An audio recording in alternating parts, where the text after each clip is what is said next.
What if you could erase any line that stood in your way? This is the story of a stickman named Line, drawn on a vast, empty page. He felt trapped by the lines that defined his world, the solid box he lived in, the jagged mountain he could never climb, and the empty swing set with a space beside him that always felt too quiet. The world was a drawing, and he was just an insignificant sketch within it. One day, in a moment of pure frustration, he slammed his hand against the wall of his box. The line smudged. Then, it vanished. Staring at his hand, he saw a faint, warm glow.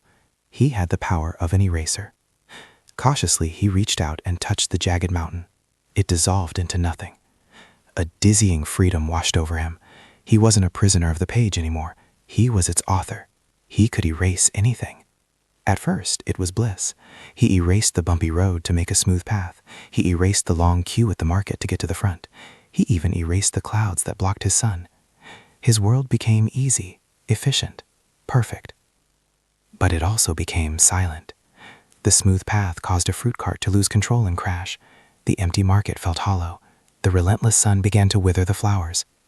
In erasing his struggles, he had erased the world's character, its very life. His perfect world felt broken. He wandered until he found an old stickman sitting beneath a wilting tree, one of its branches accidentally half erased by Line's carelessness.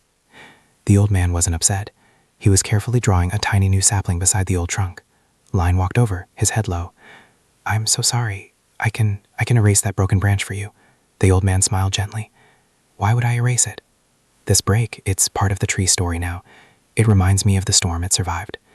Our beauty isn't in the absence of broken lines, my boy, but in how we choose to grow around them." The words echoed in Line's empty world. He looked at his glowing hand. The power wasn't for removing things. It was for making space to add something better. He had been so focused on what he could take away, he never considered what he could give back. The realization was a thunderclap. The lines weren't his prison. His perspective was.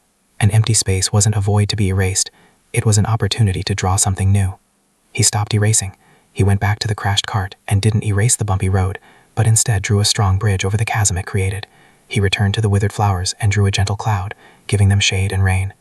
He saw another lonely figure, and instead of erasing the distance between them, he walked over and drew a bench, inviting them to sit. For the first time, his world felt full, not because things were missing, but because they were connected. Finally, he returned to the box where it all began. He looked at the familiar walls, no longer with resentment, but with understanding. He didn't erase them. He drew a door. He learned that freedom isn't the absence of boundaries, but the power to create your own way through. What if the lines in your life you wish you could erase, the scars, the mistakes, are actually the foundations of the masterpiece you're meant to build?